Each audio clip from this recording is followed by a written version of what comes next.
السلام علیکم ورحمۃ اللہ وبرکاتہ۔ پیارے بچوں، امید کرتی ہوں کہ آپ سب خیریت سے ہوں گے۔ تو بیٹا سب سے پہلے تو آپ درود شریف پڑھ لیجیے، کیونکہ آج ہم نے حدیث نمبر جو ہے وہ 8 کو انشاءاللہ العزیز کا ہم مطالعہ کریں گے۔ اللہم صلی وسلم علی نبینا محمد صلی اللہ علیہ وسلم۔ حدیث نمبر 8 ہے الراشی والمرتشی کلاہما فی النار۔ الراشی رشوت دینے والا، والمرتشی اور رشوت لینے والا، کلاہما دونوں میں سے ہر ایک، فی النار آگ میں ہوں گے، یعنی کہ رشوت دینے والا اور لینے والا دونوں آگ میں ہیں۔ اس حدیث مبارکہ میں بہت ہی سخت وعید بیان کی گئی ہے کہ رشوت جو ایک مذموم عمل ہے جس کی مذمت کی گئی ہے، اگر کوئی شخص اس میں ملوث ہو جاتا ہے تو دونوں ہی افراد جو ہیں، ایک لینے والا اور دینے والا، دونوں ہی جو ہیں وہ جہنم کا ایندھن بنتے ہیں۔ پہلے تو یہ بتاتے چلوں کہ رشوت کیا چیز ہوتی ہے۔ تو رشوت یہ ہوتا ہے کہ جب کوئی انسان اپنی ذمہ داریوں کو احسن انداز سے اچھے طریقے سے نہ نبھائے اور اپنے فرائض کو ہی انجام دینے کے لیے دوسروں سے جو ہے وہ غلط طریقے سے کچھ مال کا مطالبہ کرے، یا کوئی ناجائز کام کرنے کے بدلے میں کسی سے کچھ لے، تو وہ رشوت کہلاتا ہے، جس کی سخت مذمت یعنی کہ سخت جو ہے اس سے منع کیا گیا ہے سختی کے ساتھ کہ اس عمل کو آپ نے انجام نہیں دینا۔ تو اب یہاں تشریح لکھ لیتے ہیں کیا ہے۔ رشوت کا چلن کسی قوم میں اس وقت عام ہوتا ہے جب عدل و انصاف ختم ہو جائے اور لوگوں کو ان کے حقوق جائز طریقے سے نہ مل سکیں۔ کسی قوم کی یہ حالت اس کے معاشرتی بگاڑ اور ظلم کی ایک نہایت خراب صورت ہے۔ جس معاشرے میں انسانوں کے جائز حقوق کی راہ میں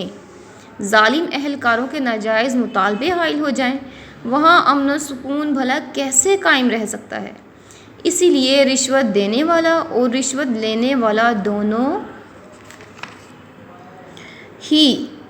کے متعلق رسول اللہ صلی اللہ علیہ وسلم نے ارشاد فرمایا کہ وہ جہنم کی آگ کا ایندھن ہے۔ یہاں پر توجہ طلب بات یہ ہے کہ رشوت دینے والے کا ذکر پہلے ہوا ہے، جس سے واضح ہوا کہ رشوت دینے والا بھی اس گناہ کی سزا سے بچ نہیں سکتا۔ یعنی کہ ایک بار تو ذہن میں یہ چیز آتی ہے کہ رشوت لینے والا جو ہے وہ غلط ہے، لیکن یہاں پہ کیا فرمایا گیا ہے؟ الراشی، رشوت دینے والا، کیونکہ اگر رشوت دینے والا ہی رشوت نہیں دے گا تو رشوت لینے والا کس طرح سے جو ہے وہ رشوت لے گا؟ یعنی کہ اگر رشوت دینے والا برا ہے، اس کے لیے سخت وعید ہے، تو رشوت دینے والے کو بھی اسی کے برابر جو ہے وہ گناہ ملے گا، اس کے برابر اس کو سزا ملے گی، کیونکہ اسی نے جو ہے اس کو جو ہے اس گناہ کے کام کرنے میں جو ہے اس کی مدد کی ہے۔ تو اس لیے نبی پاک صلی اللہ علیہ وسلم نے اس چیز سے سختی سے جو ہے منع کیا ہے۔ اب دیکھیں اس حدیث مبارکہ میں دونوں کے لیے جو ہے نبی پاک صلی اللہ علیہ وسلم نے جو ہے وہ ممانعت قرار دی ہے کہ نہ رشوت لینی ہے اور نہ ہی دینی ہے، کیونکہ یہ دونوں ہی جو ہے وہ اللہ تعالیٰ کی معاصی کا جو ہے وہ شکار ہوتے ہیں، یعنی کہ اللہ تعالیٰ کی جو ہے نافرمانی کا شکار ہوتے ہیں، اور اس کے بدلے میں انہیں جو ہے وہ جہنم کی وعید سنائی گئی، یعنی کہ جہنم کے اندر داخل ہونے کی جو ہے وہ سزا سنائی گئی ہے۔ اب رشوت کے اسباب دیکھیں کیا ہوتا ہے کہ رشوت کب کسی جو ہے قوم میں جو ہے وہ عام ہوتی ہے، اس کا چلن یعنی کہ اس کا طریقہ کار رشوت کب عام ہوتی ہے؟ تو اس وقت عام ہوتی ہے جب لوگوں کو جو ہے وہ ان کے جائز حقوق صحیح طریقے سے نہیں ملتے، اور وہاں پہ جب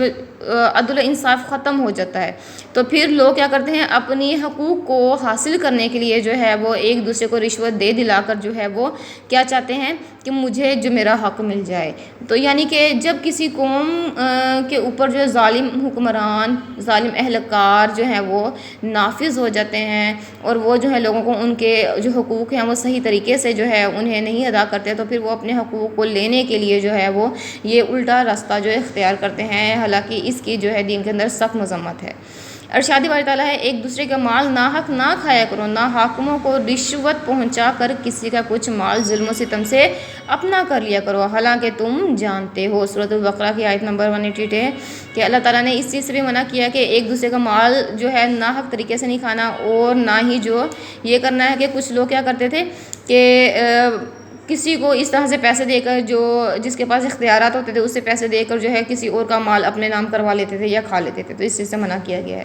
اسی طرح سے ایک اور مقام پر نبی پاک صلی اللہ علیہ وسلم نے فرمایا کہ اللہ کی لعنت ہے رشوت لینے اور دینے والے پر۔ اسی طرح سے ارشاد ربانی ہے کہ جس نے کسی کا مال باطل طریقے سے کھایا، گویا اس نے اپنے پیٹ میں آگ بھر لی، یعنی کہ اس نے اپنے پیٹ میں جہنم کی آگ بھر لی۔ ناحق کسی کا مال کھانا جو ہے یہ بہت ہی بری چیز ہے۔ اسی طرح سے دیکھیں جیسے زمین ہوتی ہے، بعض لوگ کیا کرتے ہیں کسی کی زمین کے اوپر قبضہ کر لیتے ہیں، زمین کسی کی ہے لیکن اس کے اوپر خود قابض بن کے بیٹھ جاتے ہیں، اس کے خود مالک بن جاتے ہیں۔ تو اس کے بارے میں دیکھیں نبی پاک صلی اللہ علیہ وسلم فرمایا کہ جس نے کسی کی دنیا میں زمین کا ایک چھوٹا سا ٹکڑا بھی ناجائز طریقے سے اپنے نام کر لیا، ہڑپ کر لیا، تو کیا ہوگا کہ آخرت میں اللہ سبحانہ وتعالیٰ اس کے گلے میں 7 زمینوں کا طوق بنا کر ڈال دے گا۔ استغفر اللہ و اتوب الیہ۔ تو سوچیں کس قدر جو ہے اس کی جو ہے بری سزا مقرر کی گئی ہے، تو اس چیز سے ہمیں بچنا چاہیے۔ اب کیا ہوتا ہے کہ رشوت کس طرح سے بعض اوقات دی جاتی ہے، بعض اوقات اس طرح سے ہوتا ہے کہ ویسے تو دین اسلام میں جو تحفہ لینے اور دینے کو پسند کیا گیا ہے، لیکن اس نیت سے تحفہ دینا کہ میں یہ فلاں یہ اوپر بہت ہی اچھے رینک کا بندہ ہے تو میں اس کو یہ تحفے دوں گی تو یہ میرا فلاں کام کروا دے گا، میرا فلاں کام کروا دے گا، تو اس طرح سے یعنی کہ یہ رشوت ہی کے زمرے میں آتا ہے۔ تو اس چیز سے جو ہے دین اسلام نے ہمیں سختی سے منع کیا ہے کہ اس لیے رشوت نہیں دینی، اس لیے تحفے تحائف نہیں دینے تاکہ وہ آپ کے جو ہے وہ غلط کاموں میں جو ہے وہ آپ کا معاون ہو سکے۔